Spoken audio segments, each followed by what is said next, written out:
నమస్తే, hi, welcome to our channel. నేను మీ దివ్యశ్రీ. ఆనాటి తరంలో వంట అనేది ఒక అద్భుతం లాంటిది. ఈనాటి తరానికి వంట అనేది ఒక యుద్ధం లాంటిది. ఈరోజు మనం సత్యసాయి జిల్లా హిందూపురంలోని శారదమ్మ గారి దగ్గరికి వెళ్తున్నాం. ఆమె ఈ తరానికి వంటని చాలా రుచిగా, ఆనందంగా, ఎటువంటి యుద్ధానికి బలపడకుండా చాలా ఈజీగా, సులువుగా నేర్పించబోతున్నారంట. సో వాళ్ళకి ఈ తరానికి యుద్ధంగా తీసుకోకుండా ఎంత సులువుగా నేర్చుకోవాలో ఆమెతో అడిగి తెలుసుకుందాం. ఆమె చూపిస్తున్నారు, రండి. నమస్తే అమ్మా. నమస్తేనమ్మా. ఎలా ఉన్నారు? బాగున్నామమ్మా, మీరు బాగున్నారా? మేము మంచిగా ఉన్నాం. ఇవాళ మనం తయారు చేసే వంట ఏంటి? చేపల పులుసు. అవునా? మరి దానికి రాయలసీమ చేపల పులుసు కావాల్సిన పదార్థాలు అన్ని చూసేద్దామా? సరే, చూసేద్దాం. ఈరోజు చేపల పులుసుకి కావాల్సిన పదార్థాలు ఏంటి తెలుసుకుందాం. ఆవాలు, జీలకర్ర, మెంతుల పౌడర్, పసుపు, ఉప్పు, కారం, తర్వాత ఉల్లిపాయలు, చింతపండు, కొత్తిమీర, కరివేపాకు.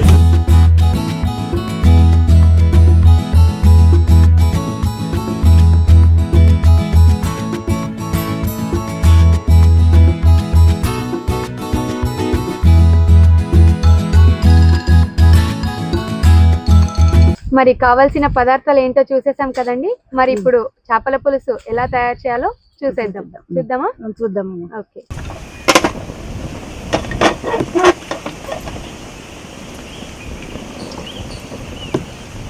చూడండి ఎంత నూనె పోస్తానో చూడండి. మరి ఎన్ని కేజీల చేపలు తీసుకుందాం మనం ఈరోజు? 1 కేజీ. 1 కేజీకి నూనె 2 గంటలు. ఓకే. చిటికెడు ఆవాలు, చిటికెడు జీలకర్ర, 2 రెమ్మలు కరివేపాకు, మనం కావాల్సిన ఎర్రగడ్డలు,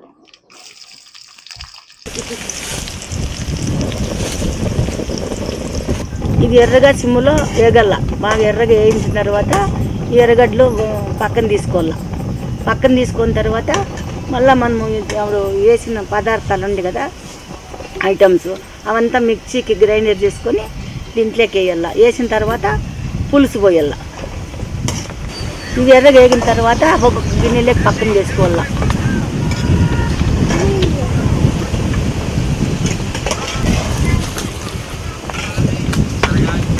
అప్పుడు ఆ దినుసులన్నీ చూసినాం కదా, ఆ దినుసులన్నీ ఇప్పుడు గ్రైండర్ చేసుకున్నాం, మిర్చికి వేసుకున్నాం. నీళ్ళు వేయకూడదు, ఒత్తిదే కారం పొడి.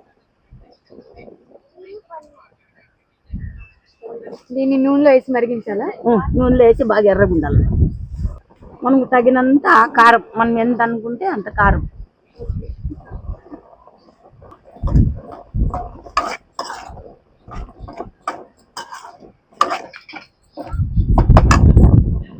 కారం ఎక్కువ అనుకుంటే ఎక్కువ వేసుకోవచ్చు. నేనే తగుమాత్రంగా వేసిన.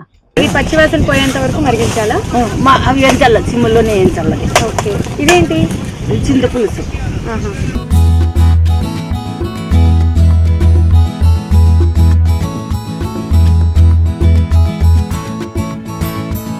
చిటికెడు పసుపు. చిటికెడు పసుపు. ఓకే.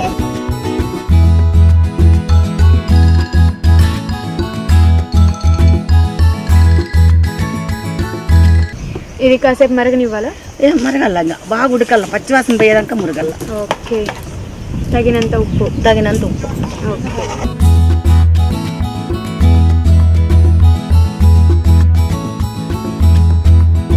మరిగిందా? ఇంకా కొంచెంసేపు మరగాలమ్మా.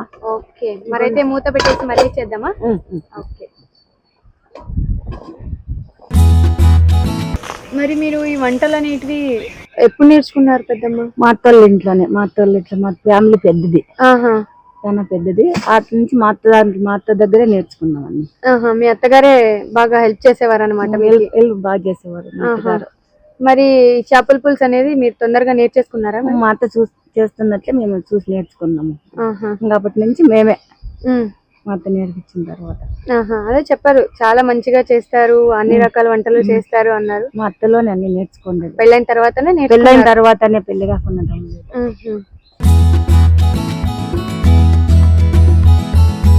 సరే పెద్దమ్మ, బాగా మరిగినట్టుంది. మరి ఇంకా చేపలు వేసేద్దామా?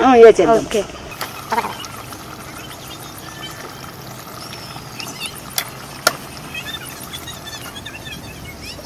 కేజీ చేపల కేజీ.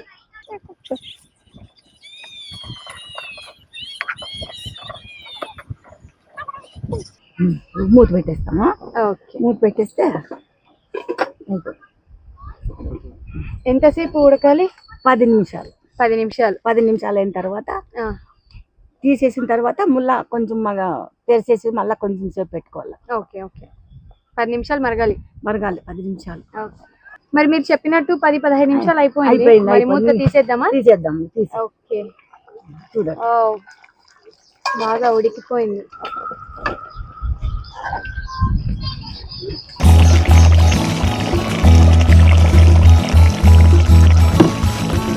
ఇప్పుడు ఇవన్నీ వేసేస్తాం. ముందుగా తీసుకుని వేగించిన పోపు గింజలు, తిరువాతలు, ఆనియన్స్ అన్ని కూడా ఇప్పుడు మరి దీంట్లోకి వేసేసుకుందామా? ఓకే.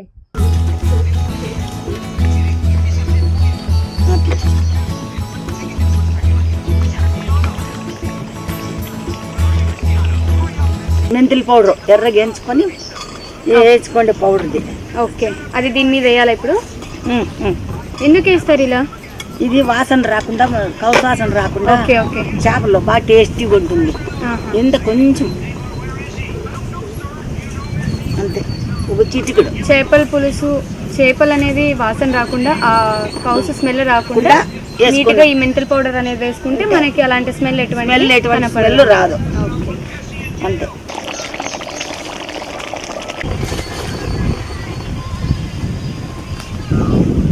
టేస్ట్ చూడండి.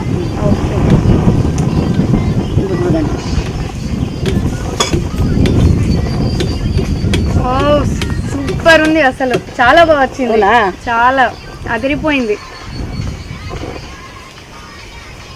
పులుపు, కారం, ఉప్పు అంతా కరెక్ట్ గా సరిపోయింది. ఇక ఇట్లా చారు అయిపోయిన తర్వాత ఇంకా కొంచెం మనం చాకం పెట్టుకోవాలనుకుంటే కాసేపు వారు చేసుకోవాలి. అదంతా లోపల పేవర్ అంతా ఇమ్మరాలి కదా.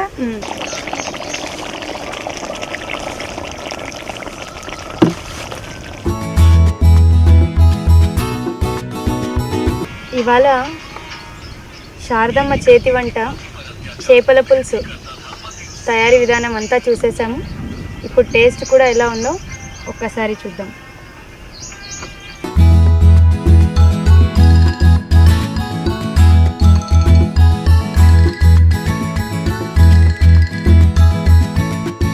అద్భుతం, చాలా బాగుంది.